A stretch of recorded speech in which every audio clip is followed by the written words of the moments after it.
ఒక కాస్ అనేది ప్రతి పనిలోనూ ఒక కాస్ కనిపిస్తుంది. విశాల ప్రజా ప్రయోజనాలు కనిపిస్తాయి. ప్రజలకు సంబంధించిన ప్రతి అవసరము, ప్రజల తరపున వారికి సంబంధించిన ప్రతి అంశము లేవనెత్తే ఒక విశాల దృక్పథం, విశాల ప్రజా ప్రయోజనం కనిపిస్తుంది.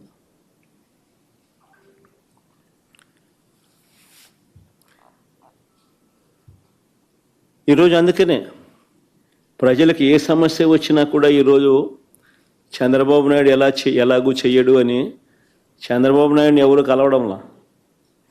ఆయన ఎలాగో కలిసినా వేస్టే, ఆయన ఎలాగూ చేయడని ప్రజలకు కూడా బాగా అర్థమైపోయింది. చంద్రబాబు నాయుడు ప్రభుత్వం ఇక పోతా ఉంది, గట్టిగా కళ్ళు మూసుకుంటే మరో 3 సంవత్సరాలలో చంద్రబాబు నాయుడు ఎగిరిపోతాడు, మళ్ళా వచ్చేది వైఎస్ఆర్ కాంగ్రెస్ పార్టీ అని చెప్పి వైఎస్ఆర్ కాంగ్రెస్ పార్టీ తలుపు తడుతూ ఉన్నారు. వాళ్ళకు జరిగిన సమస్యల గురించి చెప్తా ఉన్నారు. ఇది చంద్రబాబు నాయుడు తట్టుకోలేకపోతా ఉన్నాడు. ఇది చంద్రబాబు నాయుడు తట్టుకోలేకపోతా ఉన్నాడు కాబట్టి ప్రతిపక్ష పార్టీని అణచివేయాలని చూస్తూ ఉన్నాడు. తద్వారా ప్రజల గొంతును నొక్కేయాలి అని చెప్పి తాపత్రయపడతా ఉన్నాడు. దీనికోసం చంద్రబాబు నాయుడు గారు విచ్చలవిడిగా అధికార దుర్వినియోగానికి పాల్పడుతూ ఉన్నాడు.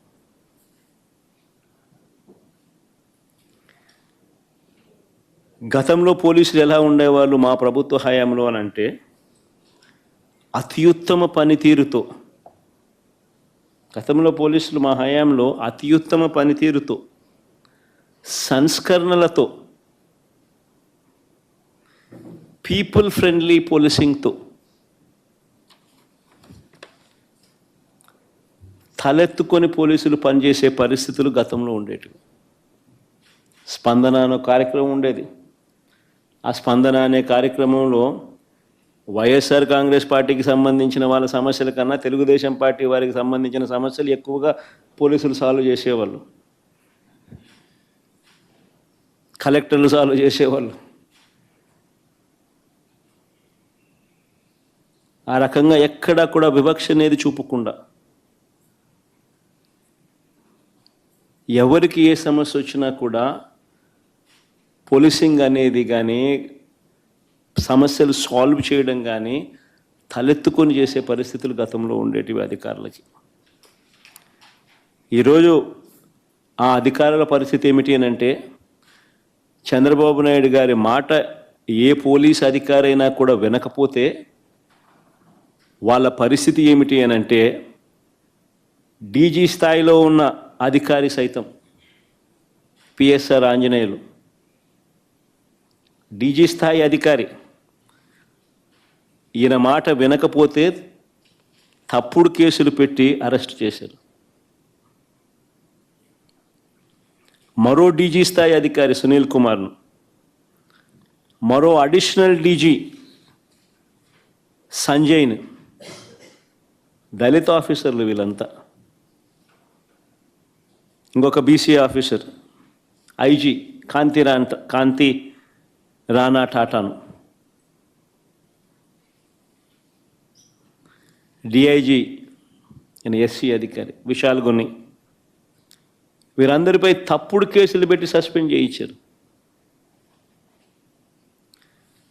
ఎందరో ఎస్పీ స్థాయి అధికారులపై తప్పుడు కేసులు పెట్టి విచారణ పేరుతో వేధిస్తూ ఉన్నారు.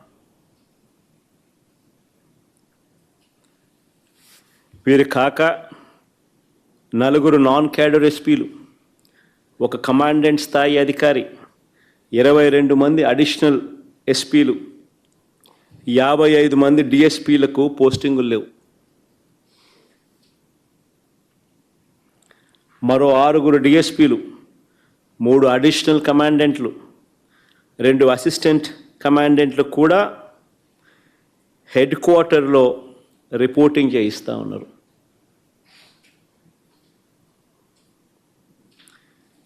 ఎనిమిది మంది డిఎస్పీలు సస్పెండ్. వీరు కాక మరో 80 నుంచి 100 మంది ఇన్స్పెక్టర్లు, వందల మంది కానిస్టేబుళ్ళు విఆర్లో ఉన్నారు. చంద్రబాబు నాయుడు గారి మాట ఎవరైతే వినరో వారి పరిస్థితి ఇది. రాష్ట్రంలో ఎంతటి దుర్మార్గపు పాలన నడుస్తూ ఉంది అని చెప్పడానికి ఇవన్నీ కూడా ఉదాహరణలు. కేవలం తన మోచేతి నీళ్లు తాగే అధికారాన్ని మాత్రమే తాను పెట్టుకొని వాళ్ళను కరప్షన్లో భాగస్వాములను చేసుకుని ఈరోజు రాష్ట్రంలో పరిస్థితి ఏమిటి అని అంటే డిఐజీ అనేవాడు మాఫియా డాన్.